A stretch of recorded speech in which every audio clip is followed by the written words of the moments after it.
Bombshell claims from a military whistleblower. UFO wreckage recovered by the U.S. kept classified by a secret government program for decades. Tonight, a world television exclusive. UFOs exist. The U.S. government found quite a number of them, and they are indeed of non-human origin. Those are the explosive allegations from a former intelligence officer tonight in a whistleblower complaint that the Inspector General is taking very seriously. A bullshit? A bullshit? A bullshit? A bullshit? 36-year-old Air Force veteran David Grush is exposing what he calls a top-secret military program that has reportedly found wreckage of fully intact UFOs. The government now calls them UAPs, or unidentified anomalous phenomena. For years, there have been whispers and rumors that the government had aircraft of non-human origin. This report is the first evidence it might be true. The Inspector General has called Grush's complaint urgent and credible. Tonight, we have a world television exclusive interview with the whistleblower in which he claims we not only have the aircraft, but the government has been keeping much of its secret from Congress and from the public. We have all seen these blurry videos of unidentified flying objects. Video evidence, if you will, that old tales of UFOs may not all be conspiracy theories. In recent years, Congress starting an official U.S. government Unidentified Aerial Phenomena Task Force, recently renamed the All-Domain Anomaly Resolution Office, or AARO. And now in a News Nation exclusive, David Grush, an Air Force veteran, former member of that task force, and veteran of the National Geospatial Intelligence Agency, is formally blowing the whistle on secrets he says no one has ever shared publicly before. You are one of the most trusted former intelligence officials in the U.S. defense and intelligence establishment. Yes, I was. You were trusted with the most intimate secrets. Yes. Grush sitting down with award-winning investigative journalist Ross Coulthart, who's reporting for News Nation and has spent years reporting on the UFO question. What conclusion did you come to at the end of your time on the UAP task force? The UAP task force was refused access to a broad crash retrieval program. When you say crash retrieval, what do you mean? These are retrieving non-human origin technical vehicles, call it spacecraft if you will, non-human, exotic origin vehicles that have either landed or crashed. A bullshit? A bullshit? A bullshit? We have spacecraft from another species. We do, yeah. How many? Quite a number. You're kidding. No, no, no. I thought it was totally nuts, and I thought at first I was being deceived. It was a ruse. People started confiding in me. They approached me. I have plenty of current and former senior intelligence officers that came to me, many of which I knew almost my whole career, that confided in me they were a part of a program. They named the program. I've never heard of it. And they told me, based on their oral testimony, and they provided me documents and other proof, that there was, in fact, a program that the UAP task force was not read into. Grush alleges the U.S. government has recovered non-human craft for decades. He's filed a whistleblower complaint saying he gave what he calls the classified proof to Congress and the intelligence community inspector general. News Nation has confirmed David Grush's credentials and resume. We've not seen or verified the alleged proof he says he's provided to investigators. He says he can't show us the proof for national security reasons. He also tells us he's not seen photos of the alleged craft himself, but has talked extensively with other intelligence officials who have. If you're right, if you're telling us the truth, everyone, the entire American public, has been lied to for decades. Yeah, there's a sophisticated disinformation campaign targeting the U.S. populace, which is extremely unethical and immoral. You are saying to the human race, for the first time, an official intelligence representative at a high level from the US government is saying publicly, we are not alone. We're definitely not alone. Absolutely, the data points empirically that we're not alone, yeah. Do we have bodies? Do we have species of Well, non-human? naturally, when you recover something that's either landed or crashed, sometimes you encounter dead pilots. And believe it or not, as fantastical as that sounds, it's true. A bullshit. A bullshit. A bullshit. A bullshit. It's also harder for people to wrap their minds around the concept of a crashed object from somewhere else. It's easier to accept that, yeah, we see things in the sky that we can't explain. Journalist Leslie Kane broke Rush's whistleblower story this morning in the debrief. Ms. Kane's career has been mainstream and credible, having written a series of reports on UFOs in the New York Times dating back to 2017. He has the credentials, but there's no documents that he's handed over. There's no pictures. And as a journalist, you want to see documents, you want to see pictures. Does that raise a red flag? Not at all, Brian. I mean, you mean documents that actually describe the craft? Correct, yeah, like government documents, or to be able to see it for ourselves. Of course, don't we all want that? And the problem with that is all of that information is classified. You know, as we said in the story, everything that Grush told Congress and told the Inspector General of both the IC, the Intelligence Community Inspector General, and the Department of Defense Inspector General, all of that information is classified. In 2017, Kane reported exclusively in the New York Times that the Pentagon had a secret UFO program. 3 years later, the Pentagon confirmed her story. Her latest report is even more explosive, but Kane says she has multiple sources who back up Grush's story. I believe it because of all the sources I have who have told me the same thing. So who am I to doubt these very, very high-level people who have been inside these programs for decades, have done their work, and are all telling me the same thing? I mean, I don't think there's some kind of conspiracy among all these people who don't know each other to make something like this up. I don't think there's some kind of conspiracy among all these people who don't know each other to make something like this up. A bullshit. A bullshit. A bullshit. A bullshit. So I've got to be blunt about this. You're not making this up. This is not a lie. No, absolutely not.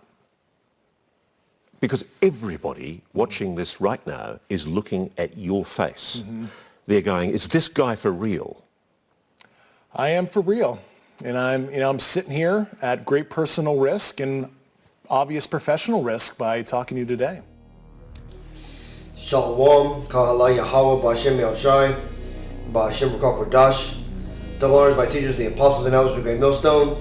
Peace and mercy to the elect, with the house of David reborn again in this generation. And Shalom to the 130 Asherallah, who today are known as the Negroes, Latinos, and Native Americans, who before losing our true heritage, we were known as, and still are, the true Hebrew Israelites of the Holy Bible.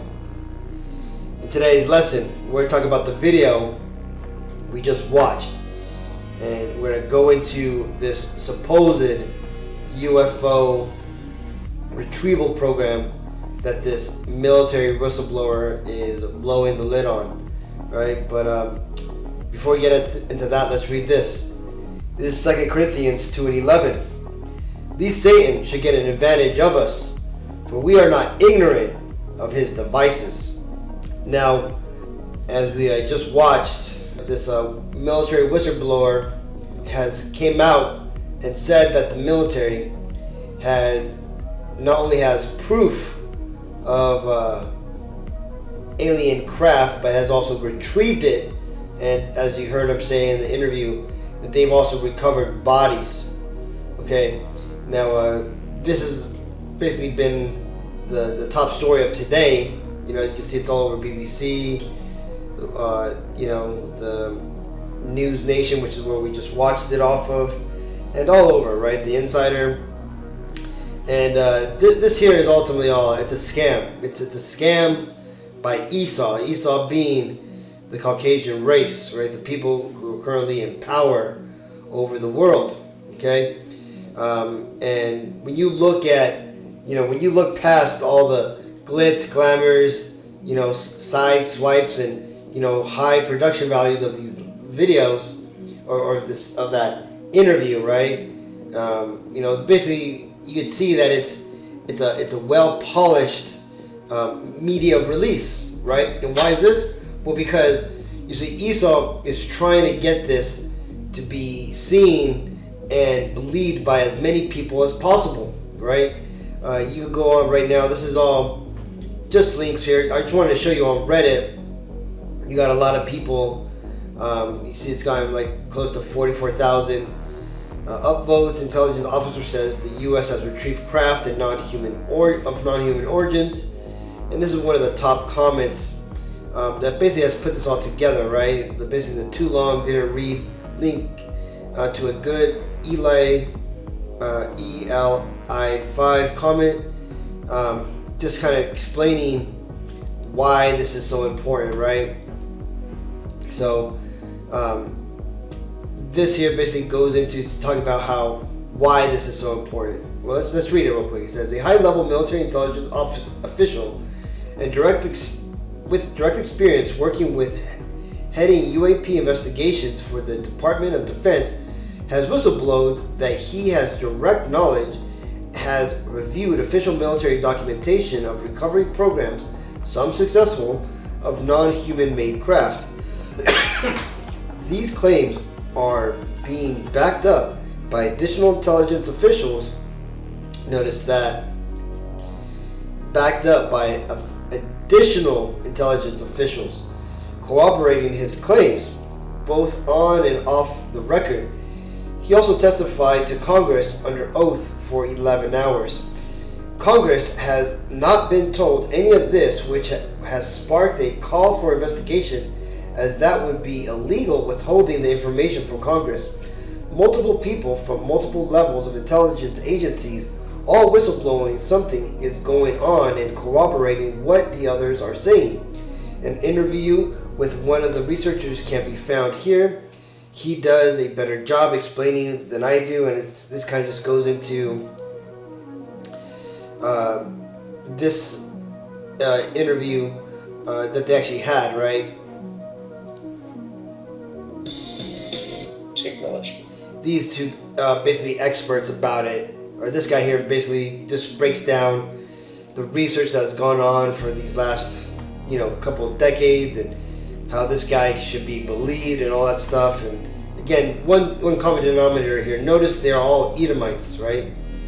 These are all people that are trying to push a particular narrative, right? And not only are they all corroborating it, but they're all, releasing all this information, so that way it makes you believe that it's real. That lady in that interview we just seen, this is the article that they wrote, and again, like I told you, man, they're bringing out expose of this guy to make him seem like a good candidate, right? And like I said again, this is all overly polished, and this is ultimately to get a lot of people to fall into this belief. And again, common denominator, these are all Edomites that are bringing this out, right? Because again, out of all the nations of the world, it's these Edomites that have this information, right? Yeah. So that being said, let's read this. It says, "Never trust thine enemy,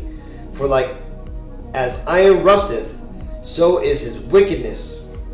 Right? And you see, there's been history behind the revelation of so-called alien life, right? And to go to that, we're going to go to this, which is a testimony from the assistant to Wernher von Braun, right? The Nazi scientist who basically created NASA.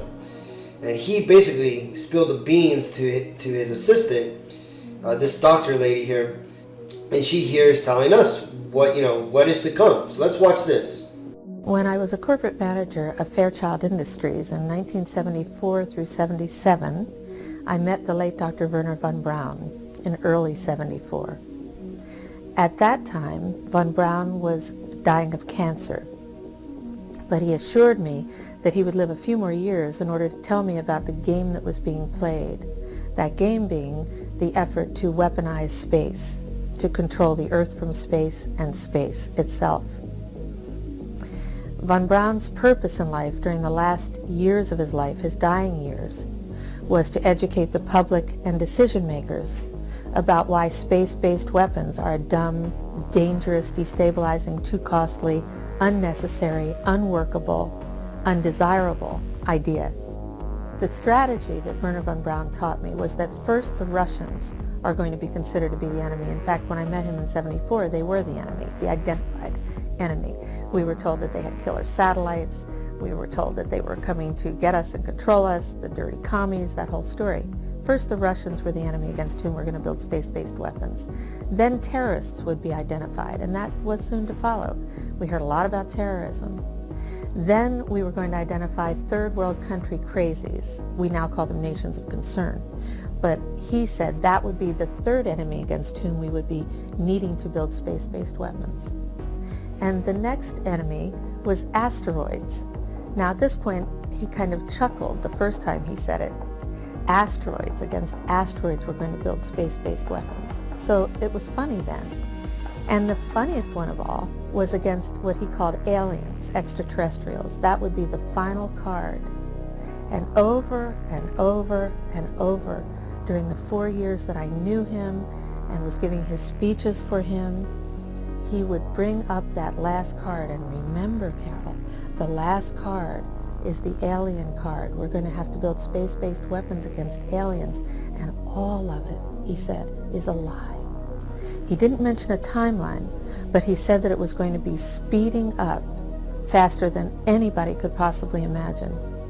That the effort to put weapons in space was not only based on a lie, but would accelerate past the point of people even understanding it until it was already up there and too late.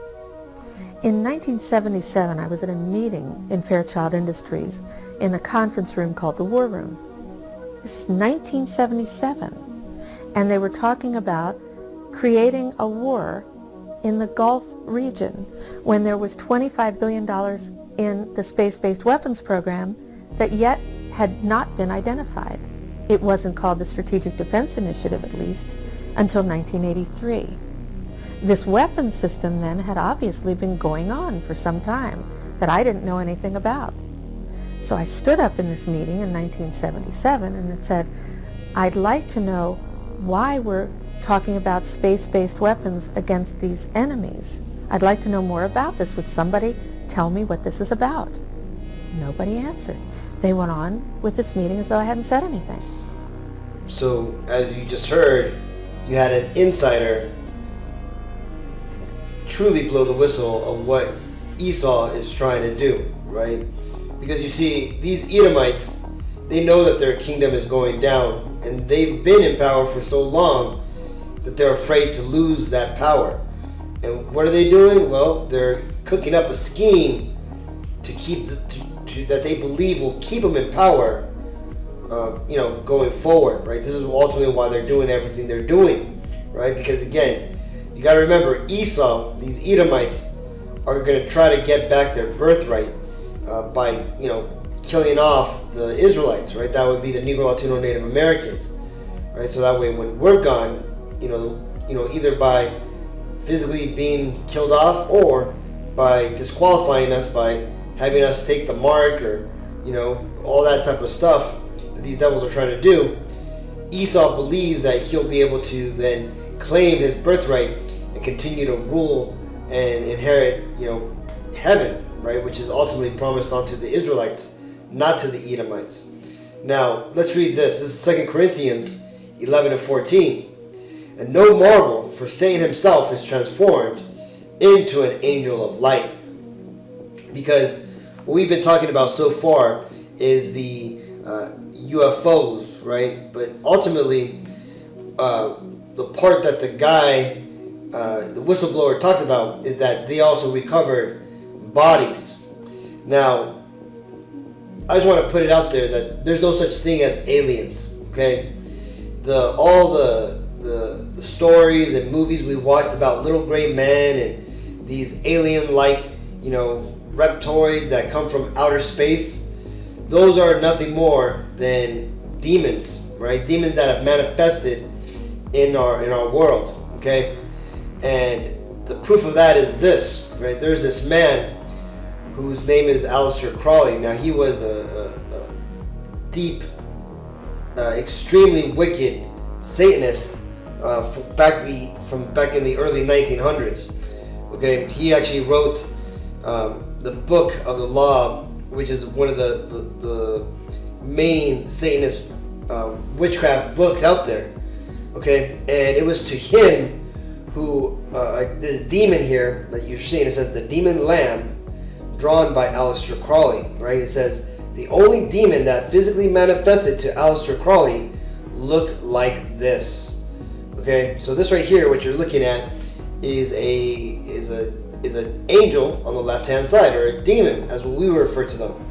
Okay, and it came and it revealed itself to this man, this devil here, this Edomite, right? And what did this guy say? Well, it says, still think they're aliens? Aleister Crowley says, today they call them angels and demons. Tomorrow they will call them something else. Aleister Crowley, also known as the Beast, right? Because that's what he would call himself. He would call himself the Beast, right? Referring to the Beast of the Revelation, which he's not. The Beast spoken about in the Book of Revelation is the NATO and European powers, right? Basically, NATO, the NATO portion of it, and the whore that rides upon her is the America, Babylon the Great, right? And that's because these are the empires of these Edomites, the Caucasian race, okay? Now, when you get a little bit more into what this guy did, it tells you, it says, are aliens really demons? It says, there are many commonalities between what we call an alien life form and a demonic entity. And occultists like Aleister Crowley wrote about the connections, explaining that an intelligence was brought into physical manifestation via a portal that was created during a sex magic ritual called Alamathanthra, working in 1918. The entity that was summoned called itself Lamb, and Crowley considered it to be an interdimensional being, and it strongly resembled a great aliens of modern UFO research. You see, so ultimately, when you get into see, and this drawing here was drawn in 1904, right? So you see, these devils, these Satanists, and these Edomites, when you get into the very top of the political powers, the military, and even the elites of our society, they're all witches and warlocks, right? They deal with the left-hand angels, and that's because that's the only real power that they got. The Lord isn't dealing with them, not directly, that is, right? And their power is with Satan, okay? And you see, they know this and they embrace it, right? At least the Edomites that are in the know. Your average everyday Edomite, the guy you work with, your neighbors, they have no idea, right? They're trying their best to not kill people or do wicked shit, right? But for the Edomites that are in the know of who they are and what their true power is, these are some very devilish fiends, right, who are plotting to bring forth these demons into our reality and basically introduce them as outer space aliens, right? And that's what I believe we're seeing now. We're seeing the introduction, which Dr. Carol Rosen, warned us about, through her boss, Wernher von Braun, that these people, which we know they're the Edomites, would attempt to do towards the end of their civilization, okay? But what's this? This is Isaiah 31:3. Now the Egyptians are men and not God, and their horses flesh and not spirit. When Yahweh B'Shem Yashai shall stretch out his hand, both he that helpeth shall fall, and he that is helping shall fall down, and they all shall fall together. Now, the reason I bring this out is because when it talks about the Egyptians, this is ultimately talking about, again, we realize that Isaiah comes after us Israelites, we came out of the land of Egypt, right? And the vision he was given was a vision of a great, powerful people, and he basically recognized them as the Egyptians, right? So he had seen the American military men and the Edomites of today that have these pyramids all over the country, and they practice, Egyptian occultist practices, right? Which is why he calls them the Egyptians, right? He's seen these men doing everything that they're doing today, right? So, but he recognized them as the Egyptians, right? But we understand them that these are the Edomites, or the American Caucasian race, okay, that are performing these witch occultist practice. Which again, if you understand, occultism goes back to the Egyptian mystery schools, which ultimately goes back to the world which existed prior to the Ice Age, prior to Adam and Eve, which was from the Adamites, right? Described in Genesis, I believe 3 and 2, right? These were where Atlantis comes from. These guys they were all witches and warlocks back then, right?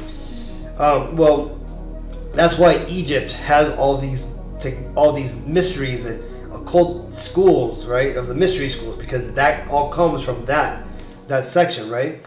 And these devils, they're all into it, right? But what does the Lord say, right? It says that their horses are flesh, which means all their military, all their technology is all of this world. It's all third dimensional material, okay? And not spirit, right? Because why? Because the Lord's technology are spirit, right? Because you see this right here, this, so-called UFO, as you can see, it is a physical craft, right? But now I can admit it's a craft of incredible technology. Look, it's hovering, it's emitting a red glow from the bottom, which is some sort of like gravity displacement. When you get into gravitational technology that has been leaked, it tells you how these devils, they basically flow mercury around the circumference of the frame, and this helps to produce this gravitational lift, right? And what we're seeing now with all these physical, spacecrafts is actually Esau bringing out his hidden technology. Because again, these devils, what they'll do is they'll, find a technology, they'll research it, put tons and thousands of billions of taxpayers' monies into it, and then they'll shelf it, or at least use it secretly for their own purposes, and then 40 to 100, 40 years later, then they'll bring it out for public use, right? So this is why you always hear that term that the government or the elites are 40 to 100 years ahead of modern society. Now, that's what we've basically been watching. All these recent UFO sightings are things like this, or like the famed TR-3B, Nevada spacecraft, which is like the triangle spaceship, which has like 3 lights at the bottom, right? That's like really popular over in Nevada. These are ultimately secret military aircrafts that have been leaked, right? But these devils are going to try to come out and say, oh, these are UFOs. But no, the true chariots of the Lord, the UFOs, look like this, and this is how they performed, right? They are spirits, because these are the angels, flying around in their spiritual chariots, okay? And these things can change their appearance. They can change, they can go underneath water. They do not obey the rules of gravity, or basically, the planes are planes, because again, they're interdimensional, right? They come from the higher heavens. So either way, Akim, I just wanted to show you all this. I wanted to show you that these devils, they're planning on bringing out.